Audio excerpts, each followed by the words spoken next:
What's up, y'all? It's your girl Bonnie. Welcome back to my journal. I cooked tonight. I cooked again. Tonight I made for you guys and for myself some liver and onions. The video is not even doing this justice right now. Like these liver and onions is so tender and juicy. And of course I got just the veggie and the meat on the plate. I'm on a low carb diet. I guess you could say the gravy is the carb, but I make this dish about once a week. I love all the nutrients that's in it, and it's flavorful, and it reminds me of just like growing up, like my grandma making just that southern type of food. Liver and onions, you ain't had no real good food unless you had some real good liver and onions. So I make that. I'm trying to get my son to enjoy it, but anyway, that's what we eating tonight. That's what I'm eating tonight. And let me know what you eating tonight. Give me some food ideas. I want to make more and more dishes for us. But tonight, we're going to talk a little bit about our higher selves. Every Sunday is a chance for us to, just kind of bring everything in and get prepared for the week ahead. Get prayed up, get girded, put your full armor on if you into the Bible, suit up. Every work week, when you have to get out there and deal with a lot of different people, it's hard, and you need to be prepared for that. And so every Sunday, I make myself a real good meal like I just showed you, and I try to feed, in a proverbial sense, feed my higher self. And that's because I've recognized that we got two selves. We got a higher self and a lower self. Some people, if you in the church, you could call it the spirit and the flesh. If you into psychology, you could call it the psyche and the ego. You could call it good versus evil. Whatever you want to call it, every one of us have to deal with two selves every day, every moment that we have the capability of feeding and really indulging in.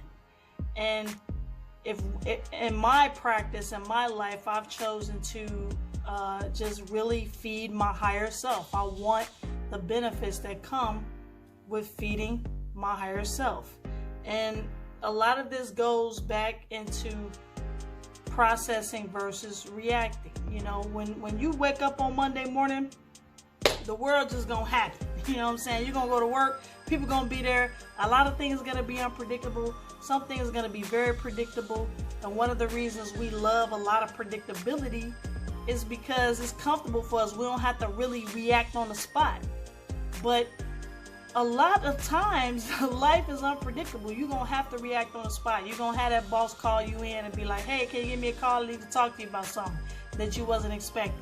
You're going to have that co-parent calling you like, hey, trouble with this chawdy at school, need to talk to you. That's going to be unexpected. You're going to have something coming at you that's unexpected.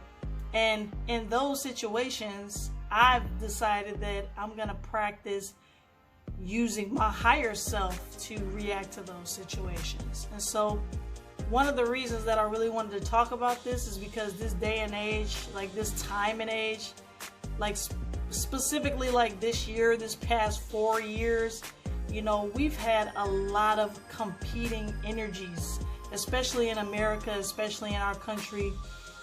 It seems like we've had like 60% of the population that really wants to move forward, that really wants to get past racism, get past sexism, and like evolve. You know what I'm saying? Every species needs to evolve if they're gonna survive. And so the human race has been the best species at doing that so far. Not compared to bacteria, we're not the best species, but we're a pretty good species at recognizing points that we need to evolve from and then moving forward. And so I feel like we're at a time now in our country, in America, and maybe in the whole world, where we're ready to move forward past certain inferior mindsets. Like racism, that's an inferior mindset. There's no higher spiritual beneficial reason for racism. Sexism, same. You know what I'm saying? So we're ready as a collective to move past that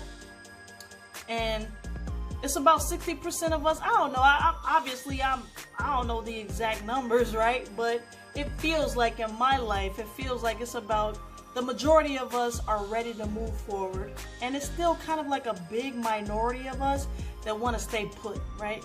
Or and even a few of us that want to go backwards.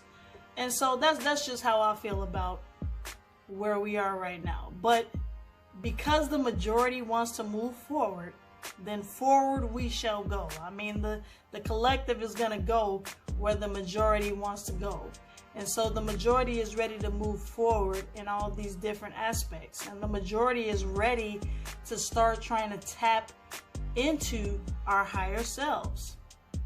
And so if you're in America and probably all over the world, I'm an American, so my perspective is really only shaped here in America. You know, you've seen the challenges and the setbacks to trying to grow, to trying to move forward. You know, soon as we think in America that we've conquered racism, the next 4 years after that is like a battle about race. You know, as soon as we think in America that we're really making strides out of sexism, you know, we get the Me Too movement. And so these are all challenges that are, you know, they just are a part of moving forward. They're challenges that could present setbacks, but as a collective, we've decided we're not going to be set back because we're going to feed our higher selves. And your higher self is that self that wants the best for you, wants the best for your friends and your family, wants the best for everyone.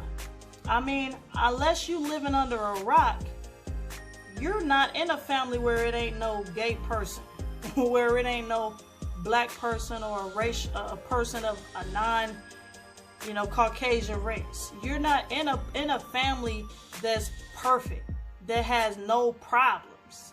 Unless you living under a rock, this day and age, you in a family that has all types of complex issues presented. And if you're present and you're current in what's going on right now, you want everybody in all those situations to be cared for, to be loved, to have peace, to have joy. You know, we're past the days where you can go a lifetime without caring about people. You know, we're past the days where you could just enslave people and don't care. We're past the days where you could just dislodge people and displace people and don't care. You know, as a collective, we've grown more empathetic. And I love being alive in a time like this where we could be more empathetic about each other, and especially about people who we don't really have surrounded in our tribe and on our team. And we're actually including more and more people into our tribe and into our team who we didn't include before. All of this stuff is a result of us recognizing and feeding into our higher selves. Speaking of feeding, I'm about to get a bite, G. Like I just, the food is right up under my nose. It smells so good. It smells so good. I'm trying to talk and I'm smelling it. That gravy, them onions, yes. So, as a part of the group, let me get back to it.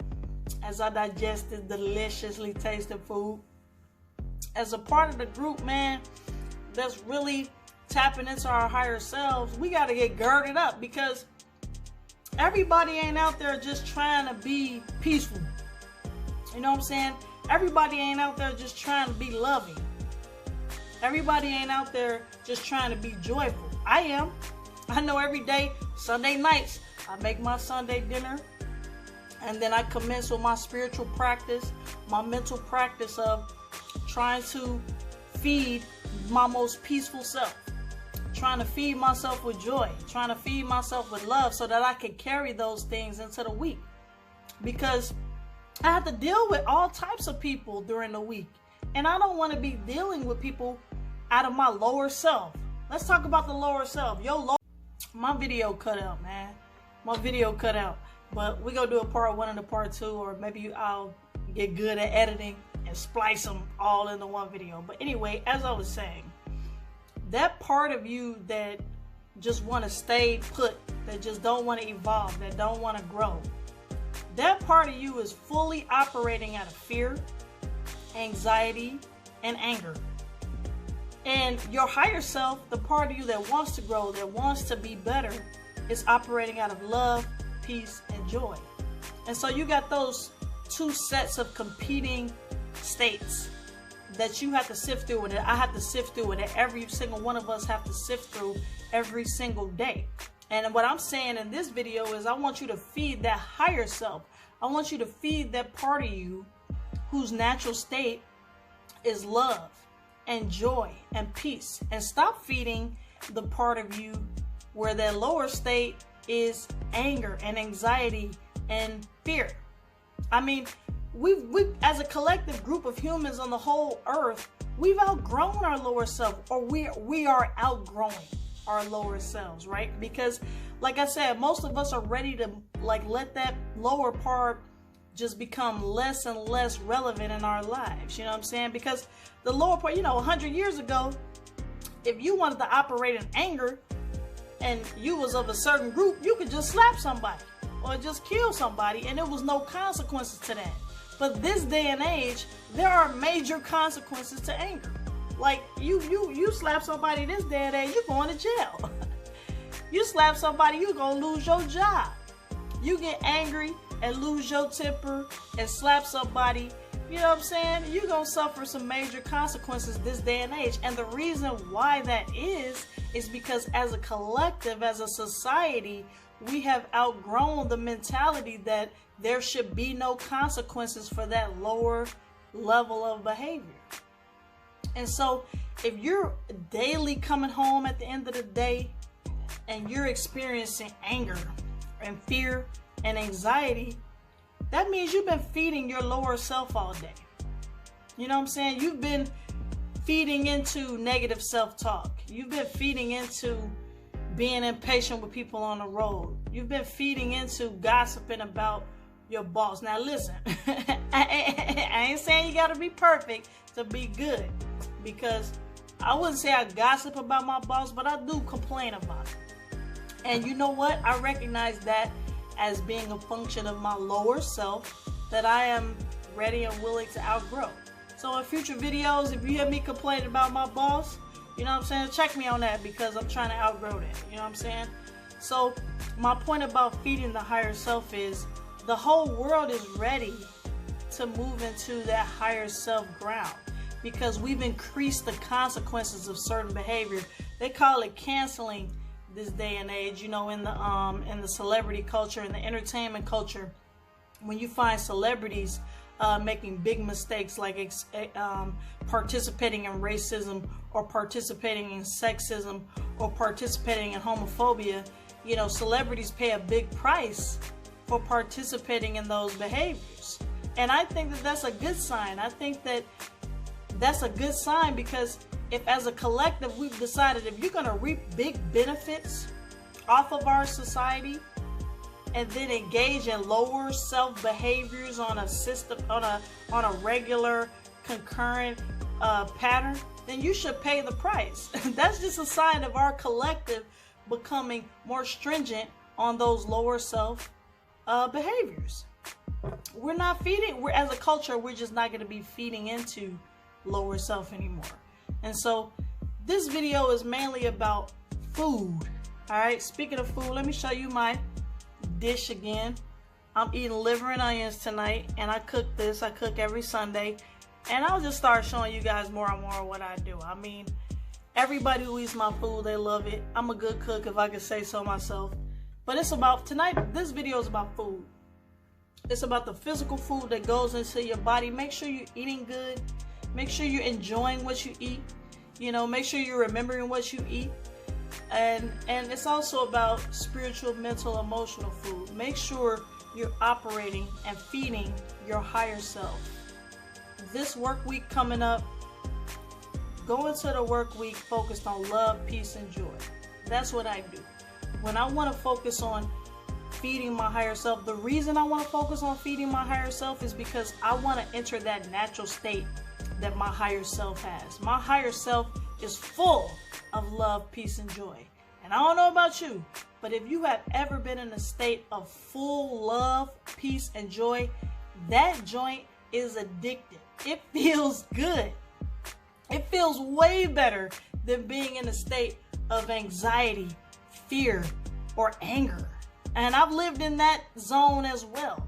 And what I've learned is that higher self zone wins. So focus on feeding the behaviors, the circumstances that facilitate you experiencing more peace, more love, and more joy. And just practice that every week. That's what I got to do. On Sunday, I started off literally by eating things that I can enjoy, eating things that bring me peace, eating things that I love to cook and that I love to eat. And then emotionally and spiritually, I'll focus on thinking things and saying things and behaving in certain ways that facilitate love, peace, and joy for me. That's how I feed my higher self, so that I can enter that natural state of just a natural flowing of love, peace, and joy. That's what I want. That's what I want to be able to experience every single day, constantly, effortlessly. And that's what I want to share with my son. And that's what I want to share with anybody else who wants to experience that type of life. Because that's where I'm at. As a 30-something, I done had it all. I don't need another 30 years of anger, anxiety, and fear to know that it's a wrap on that, Joe. You know what I'm saying? I'm ready for the love, peace, and joy constantly. I can ride with that for the next 50, 60, 70 years, all right? So I just wanted to share that with you guys. Appreciate y'all coming and having dinner with me tonight. I love y'all. I'm going to talk to y'all soon. I'm about to start maxing, all right? Peace, guys.